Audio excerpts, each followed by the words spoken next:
चला तर मग आपण इथे काय केलं ते एकदा पाहूया.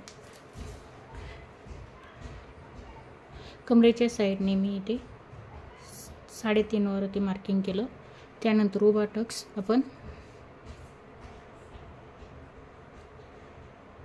4.25 घेतला. त्यानंतर आपण इथून 2 इंचावरती गळ्याच्या बाजूने हुकाईच्या बाजूचा टक्स घेतला. त्यानंतर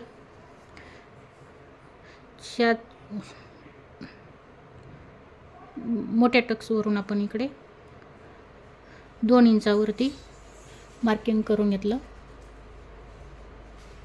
त्यानंतर आपण इथून ह्या टक्सवरून 2 इंचावरती आर्महोलचा टक्स टाकून घेतला आणि 5 इंचाचं मार्जिन ठेव सोडलेलं आहे. इथनं आपण 2 ते 2.25 पर्यंत आपण इथं इकडच्या साईडने वेस्टच्या साईडने वरती घेतलेला आहे. त्यानंतर आपण आता टक्स टाकून घेतलेला आहे.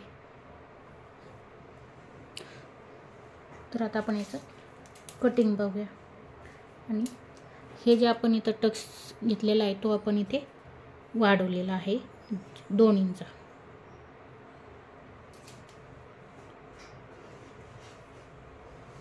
फिटिंगच्या बाजूने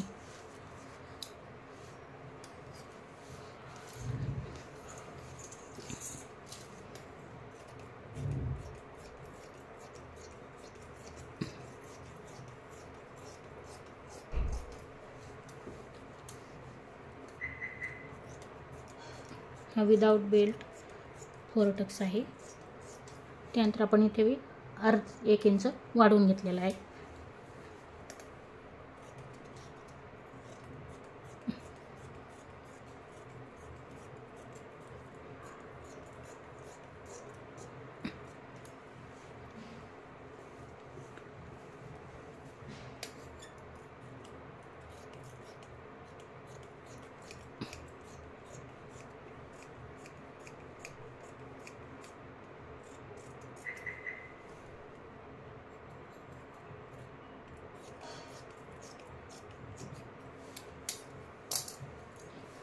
पाहू शकता इथे आपली